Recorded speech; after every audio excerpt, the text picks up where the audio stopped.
Welcome to Lend a Voice with the Oracle. Welcome to Lend a Voice.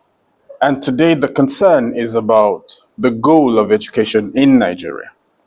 And by goal here, I'm referring to the national orientation and direction that everybody works in or works towards, the particular aim in terms of how we educate our children, where we educate our children, the things with which we educate our children. So when we have a national agenda, there is some form of seriousness that will be attached to education. What do we have? Now, there are individual goals, personal aims and objectives for going to school, which would revolve around getting skills for me to get jobs, achieve my dreams. Everybody has one dream or another. So, yeah, we can achieve all of those dreams. We can survive in the industry, we can travel, work here, work there, establish businesses. That's at the individual level. Nationally speaking, what is the direction that the nation tilts its children, its expertise into? And which should, again, revolve around solving our immediate challenges, solving our perennial challenges, and preparing the nation for a better future. And I'm not talking about what we have on paper. Anybody who's conversant with Nigeria knows that, or how Nigeria does its things. We know that we're very good when it comes to writing things down. Yeah, of course, we can get policies, borrow things from here or there, and then put them down and say, okay, this is what we plan to do. We're very good at that. But practically speaking, how are we achieving our national dream? Is there even a national dream? In the late 70s, 1977 particularly, we had what we call the national goal of education, all of those things written down, the four objectives and all of that. Of course, they are there, the 70s.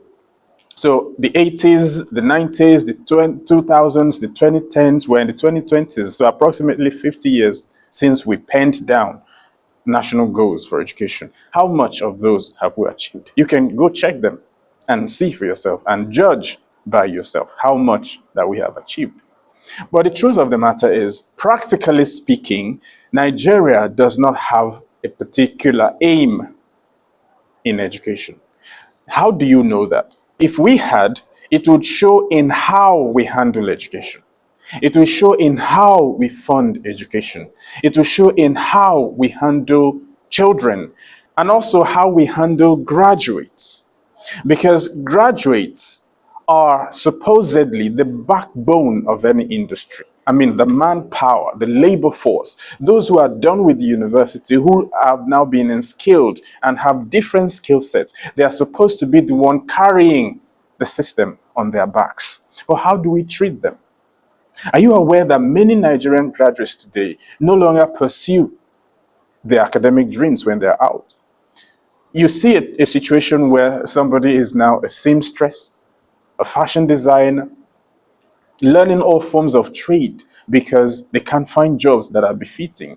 And I am not referring to people who do that out of passion. Yeah, that exists. I could read communication studies or have always wanted to be a fashion designer and then I start a business in there. That's a very different situation.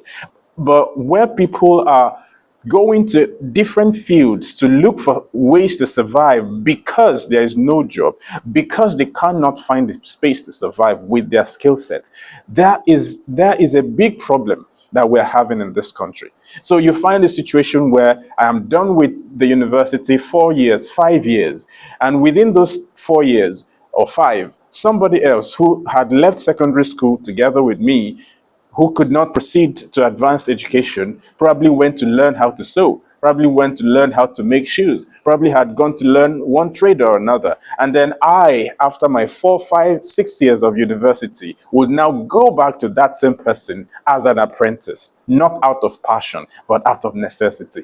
That is a death on our education. That is what it is showing, that this system is not taking care of his education system. And the education system is supposed to be the cradle of advancement, the cradle of development, but we don't have a direction, and it is a big problem. How do I know that we don't have a national drive? I'll give you an instant example. The Dutch are known globally now as one of the leading names in marine engineering because they had a problem. They have a challenge.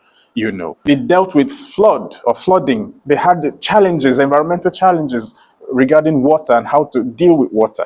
And that became a national goal. That became a problem. And they had to solve it internally somehow. Today, Nigerians talk about things like school na scam, education is a scam, and you hear some of the people who say this are celebrities, people who are supposed to be role models. They discourage young people from going to school because, well, you can make it whether or not you go to school. That is a very nasty thing to do, because no country advances without education. The populace, the people must be enlightened, and people can choose whatever they want to do. Aside from those in sports or entertainment, education is the key holder of every economy. But we're making a plaything of it. That's exactly what tells you that there is no national direction. We're not making use or taking care of our education. We don't really pay any attention to what we teach our children. We don't even pay attention to how we raise our children. We don't even give them what to do after that education. And that is why when you graduate, right, people expect you to get a job, right, and then live comfortable or comfortably. So when you are a graduate and you are not getting that thing you need, you're not getting a job that matches your skill set, and you can't live a comfortable life, you're just job searching for 5 years or so, people can now make jest of education. School has come. School has come. You're making jest of education, which is the very thing that all the societies we envy today used to become different. The first world countries became what they are because people read, people analyzed things, people thought, people shared information, and people solved their own problems by themselves through the classrooms, laboratories, and all sorts of activities. But we are making a jest of it because our institutions are not paying attention. Our institutions are not directing the children and young ones into solving our own problems. We're making a jest of ourselves. School has come. What a people. In Nigeria today, what is our population?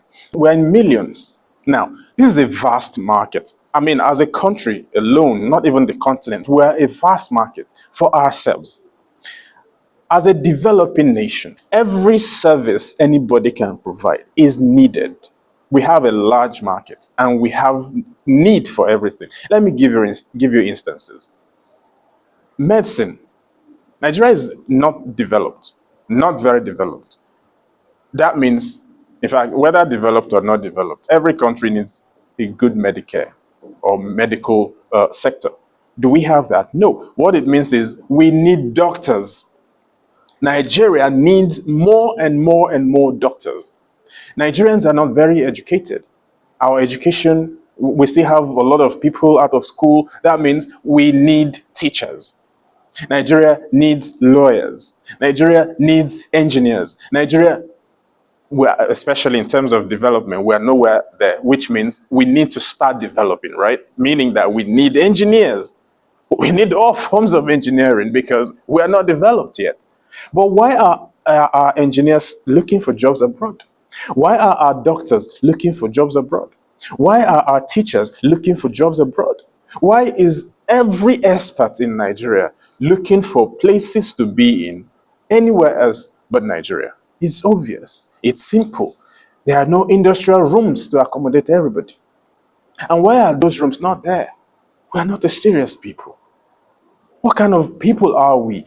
What are we smoking that we can't just pay attention to our problems and find a way to bring ourselves out of these problems? Because the more we decide to solve our problems, the more we create jobs. Because what is job? What is a job in the first place? It's just an avenue to solve a problem. And as you solve the problem, you get paid for it. So why can we be in a deep mess as a society, as a people? We need all the infrastructure we can get. We don't have them. We need all the education we can get. We don't have enough. We need all the Medicare that we can get. We don't have even half of it.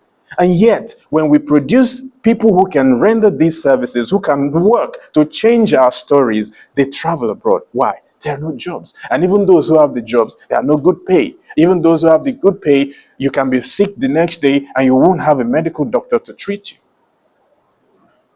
What are we doing to ourselves? Why are we creating an society where individuals just look for ways to fend for themselves? We've just created a system where, or we're creating a system where everybody just wants to survive. Of course, that is the ultimate at the end of the day. But we must drive our society in a particular direction. We're not doing that. We're not funding education. I recently observed how we're making some form of changes in our curriculum, particularly SSC, secondary school. And this subject or that subject, I hear there is now the inclusion of something like solar panel installation and all of that. Wonderful. So we want to start teaching solar installments, solar engineering, all of that. Wonderful. But dear Nigerian government, how many government or public schools have the materials to teach young ones how to do this? It is just, we just make changes and bring in policies.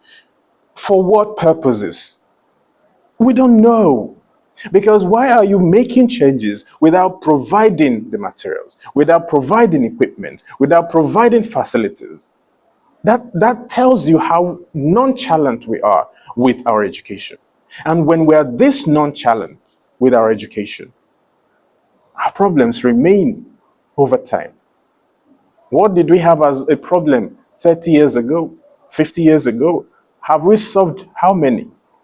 What do we have as our problems now? How will they be solved in the next 20 years? We want to pray them away? I keep saying that until we start using our minds, until we start thinking homewards, and it has to begin with those in charge, because in my previous video, I gave an example of the Rwanda situation.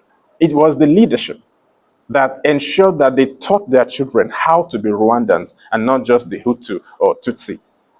We are not teaching ourselves with any aim in mind besides the individual who is just good at math and wants to solve math and wants to be an engineer so that he can get a job in Germany, so that he can get a job in the UK, he can get a job in the US and build a house for his family, and that's it. Meanwhile, in Nigeria, we don't even have enough bridges. In Nigeria, we don't have enough good roads. In Nigeria, we don't have enough good public infrastructure. And yet all the engineers we are birthing are traveling away, looking for jobs every other place. No jobs in Nigeria. So is it not absurd that a country that lacks infrastructure cannot have its engineers working at home? Is it not funny? Can you see how anyhow we are? And why should we be anyhow, especially with our education? You see this policy, that policy, all nice and cool on the paper. Oh yeah, do it now. No. Bring the funds. No. Change this. No. Build the schools. No. Give infrastructure that people would use. No. And we're expecting a miracle at some point. For how long are we going to remain victims of thoughtlessness? Because we are not using our minds. We are not using our own potentials. We are not using the people that God has given to us as the talents that we have. They are all manpower. They are all robots in other people's economies. So create a doctor is in the UK. Create a nurse, she's in the UK. Create a teacher, he wants to go to the UK. Create an engineer, he wants to go to the UK. He's looking for a job in the US, looking for jobs everywhere. Meanwhile, the country needs these experts. What are we doing to ourselves? We need to change, and change now.